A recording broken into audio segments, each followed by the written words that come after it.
Le gouvernement provisoire kabyle est d'abord inconditionnellement pour l'indépendance de l'Azawad. C'est une indépendance qui aboutira aujourd'hui ou demain. Et le plus tôt sera le mieux. Le plus tôt fera en sorte qu'il y aurait moins de sang, moins de larmes, moins de souffrance et plus de prospérité économique, puisque enfin les Azawadiens vont s'atteler à développer leur économie, leur intelligence, leur éducation, au lieu d'essayer de trouver des armes pour obtenir leur liberté.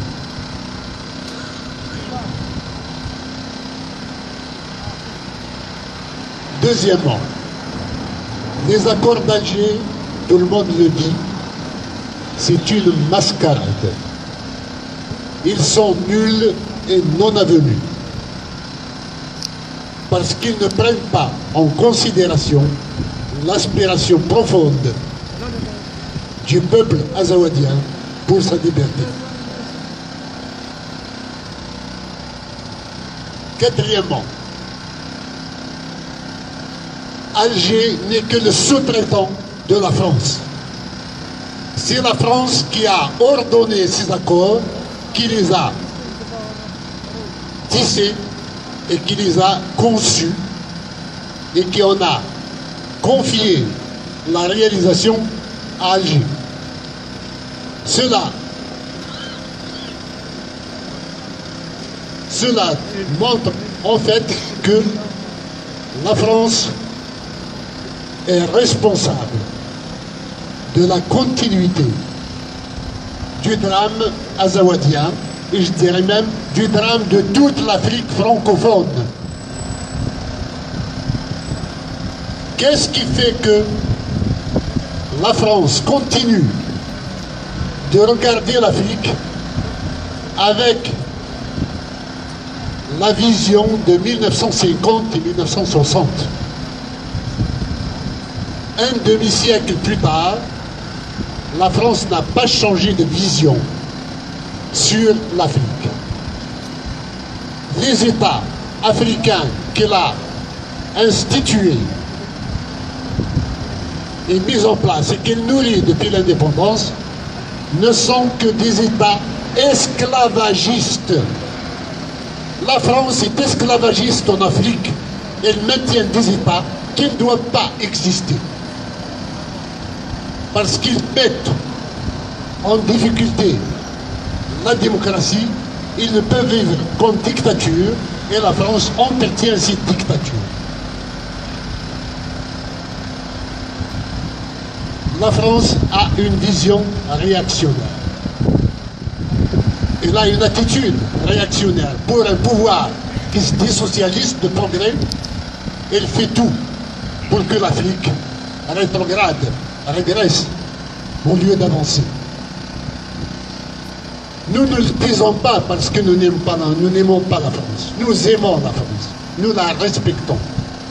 Mais ces dirigeants, ceux qui président aux destinées de la France, manquent de vision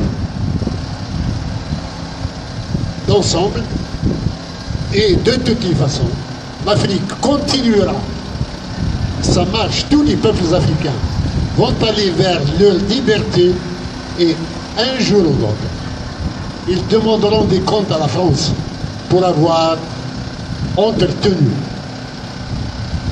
un esclavagisme d'État contre eux. Alors, dans ce moment particulier, la France n'a pas à applaudir les accords d'Alger. Ils n'iront nulle part. Ils sont déjà un échec. Autant que l'Élysée en prenne acte et décide enfin d'ouvrir les yeux sur des réalités, des changements profonds qui sont produits en Afrique depuis un demi-siècle maintenant, et que l'on aille vers une nouvelle géopolitique qui consacre enfin le droit des peuples à leur autodétermination. Et dans ce cadre-là, la Kabylie montre la voie. Il est à côté des peuples